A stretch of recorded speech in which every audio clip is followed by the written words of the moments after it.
Hello students, आपके demand पर मैं लेकर आई हूँ आपकी एग्ज़ाम के लिए, जो कि कल पेपर है आपका education in India status problems and issues CC2।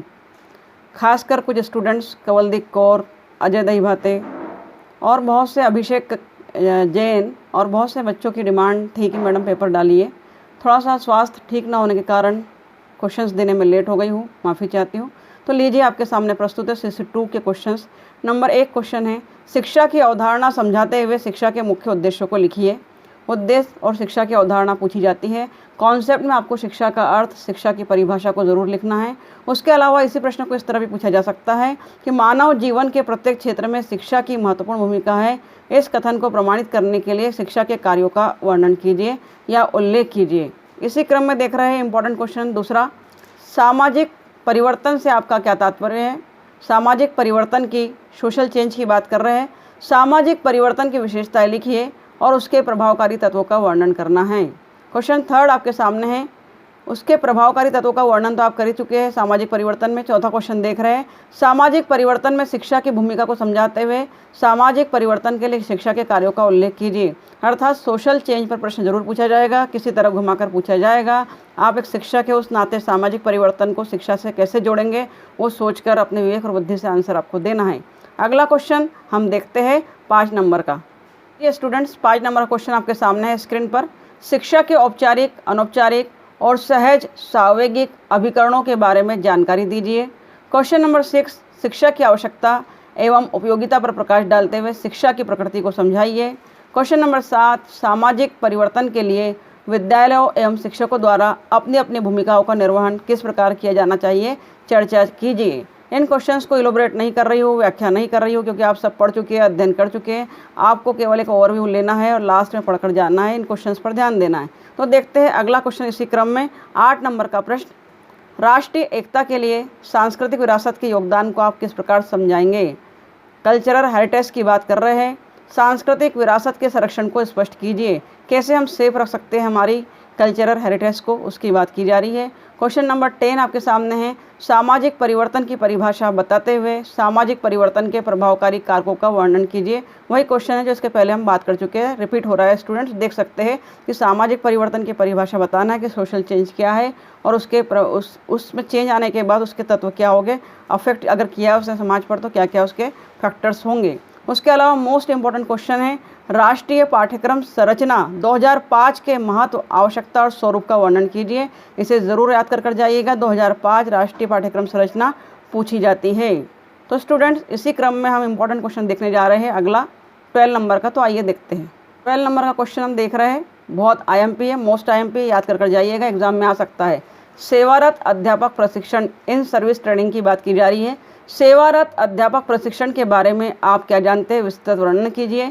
या इसी क्वेश्चन को इस तरह भी पूछा जाता है, इस प्रश्न को, कि सेवारत शिक्षक शिक्षा की समस्याएं कौन कौन सी है, उनके समाधान के उपाय लिखिए। प्रॉब्लम्स और सॉल्यूशंस लिखना है आपको। 13 नंबर का क्वेश्चन आपके सामने है, कोठारी कमीशन को शिक्षा की गीता क्यों कहा जाता है, सुझाव व अनुशंसा सहित व्याख्या कीजिए। कोठारी कमीशन बहुत इंपॉर्टेंट है, वेरी IMP है, ज़रूर पूछा जाएगा। थोड़ा सा स्वरूप, थोड़ा सा पूछने का ढंग अलग हो सकता है। क्वेश्चन नंबर 13 आपके सामने है, भारत में स्वतंत्रता प्राप्ति के पश्चात की अवधि में शिक्षा पर एक निबंध लिखिए। अर्थात स्वतंत्रता प्राप्ति के बाद, इंडिपेंडेंस होने के बाद भारत में शिक्षा पर क्या क्या चेंज आए, उन सब का वर्णन आप कर सकते हैं। आप एक शिक्षक बनने जा रहे हैं भावी समाज के, तो आप उस क्वेश्चन को अपने विवेक और बुद्धि से, मन से भी पूरी तरह सटीक और सही लिख कर आ सकते हैं। देखते हैं इसी क्रम में अगला क्वेश्चन 15 नंबर का क्वेश्चन। 15 और 16 नंबर का क्वेश्चन आप देखने जा रहे हैं, व्यावसायिक आचार को परिभाषित कीजिए। शिक्षकों के लिए व्यावसायिक आचार संहिता की आवश्यकता क्यों है। व्यावसायिक आचार संहिता से तात्पर्य प्रोफेशनल इथिक्स से है। एथिक्स और प्रोफेशनल इथिक्स को भी अलग अलग पूछ लिया जाता है कि एथिक्स और प्रोफेशनल इथिक्स में क्या अंतर है, यह भी क्वेश्चन पूछा जा सकता है। क्वेश्चन नंबर 16 राष्ट्रीय पाठ्यक्रम संरचना 2005 की आवश्यकता एवं महत्व को बताते हुए इसका स्वरूप बताइए। शायद ये क्वेश्चन भी रिपीट हो रहा है, देख लीजिएगा। नेक्स्ट क्वेश्चन आपके सामने है 17 नंबर का क्वेश्चन, परीक्षा प्रणाली में सुधार के लिए माध्यमिक शिक्षा आयोग के सुझाव बताइए कि आपके एग्जाम पैटर्न में क्या क्या इंप्रूवमेंट किए गए। उसके अलावा 18 नंबर का क्वेश्चन आपके सामने है, संशोधित राष्ट्रीय शिक्षा नीति 1992 को समझाइए। और इस नीति की रूपरेखा प्रस्तुत कीजिए। फिर से मोस्ट IMP क्वेश्चन है और 19 नंबर का क्वेश्चन स्क्रीन पर आपके सामने है।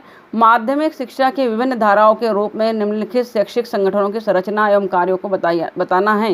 CBSE, ICSE और एग्जामिनेशन पैटर्न, इस पर एक संक्षिप्त टिप्पणी आपको लिखना है। तो आइए 20 नंबर का क्वेश्चन देखते हैं। अगला स्क्रीन पर देख रहे हैं 20 नंबर के क्वेश्चन में छात्रों, समाज और अभिभावकों पर शिक्षक के व्यवहार का क्या प्रभाव पड़ता है। डेफिनेटली बहुत प्रभाव पड़ता है, क्योंकि शिक्षक ही राष्ट्र का निर्माता होता है। संक्षिप्त टिप्पणी लिखिए। मेकाले की शिक्षा नीति, वुड का घोषणा पत्र, भारतीय शिक्षा आयोग जिसे हंटर कमीशन के नाम से जानते हैं, और लॉर्ड कर्जन की शिक्षा नीति, ये चारों पॉइंट इंपॉर्टेंट है, जिसमें से मेकाले की शिक्षा नीति और वोट का घोषणा पत्र आने की संभावना है। ज़रूर इसे पढ़कर जाइए। आइए देखते हैं 22 नंबर का क्वेश्चन। वैदिक कालीन शिक्षा और बौद्धकालीन शिक्षा के गुण दोष विस्तार पूर्वक लिखिए। तो वैदिक कालीन शिक्षा और बौद्ध शिक्षा के अलावा आपसे मुस्लिम शिक्षा के गुण दोष या मुस्लिम शिक्षा की विशेषताएं भी पूछी जा सकती है। अगला क्वेश्चन है 23 नंबर का, शिक्षा और संस्कृति में संबंध बताइए। डेफिनेटली हमारा कल्चर और एजुकेशन दोनों एक दूसरे से संबंधित है, एक दूसरे के पूरक है, एक दूसरे से रिलेटेड है। 24 नंबर का क्वेश्चन आपके सामने है, माध्यमिक शिक्षा के सामान्य उद्देश्य क्या है।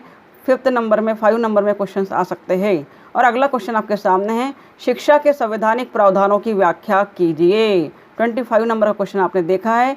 अब हम देखने जा रहे हैं अगला 26 नंबर का क्वेश्चन। वर्तमान शिक्षा प्रणाली में किए गए सुधार के प्रयत्नों का वर्णन कीजिए। कुछ शिक्षा प्रणाली में, प्राचीन शिक्षा प्रणाली से आज की शिक्षा प्रणाली में सुधार किए गए, वो आपको बताना है। वेरी इजी क्वेश्चन है और इम्पॉर्टेंट भी है। अगला क्वेश्चन है, विद्यालय शिक्षकों की उत्पादकता और दक्षता की वृद्धि के लिए प्रस्तुत किए गए कार्यक्रम बताइए। अर्थात यहाँ पर तात्पर्य है कि विद्यालय शिक्षक, स्कूल टीचर्स में जो प्रोडक्शन बढ़ना चाहिए, शिक्षा का जो लेवल बढ़ना चाहिए, जो स्किल उनकी बढ़ना चाहिए, दक्षता से तात्पर्य स्किल से, स्किल बढ़ना चाहिए, उसके लिए क्या क्या प्रोग्राम किए जा रहे हैं। डेफिनेटली बहुत सारे प्रोग्राम आयोजित किए जा रहे हैं, जिसमें टेक्निकल डेवलपमेंट इंपॉर्टेंट है, उस पर बात करना है, उस पर चर्चा करना है।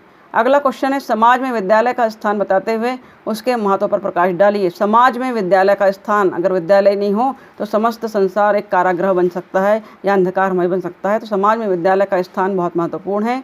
जिस तरह के जीवन में हमारे शरीर में रक्त का होता है, सांसों का होता है, इसी प्रकार समाज में विद्यालय का स्थान होता है। और स्क्रीन पर आपके सामने है अगला क्वेश्चन 29 नंबर का क्वेश्चन कि विद्यालय की परिभाषा बताते हुए उसके पारंपरिक कार्य लिखिए। विद्यालय का आशय बताना है, महत्व बताना है, उसके पारंपरिक कार्य बताना है।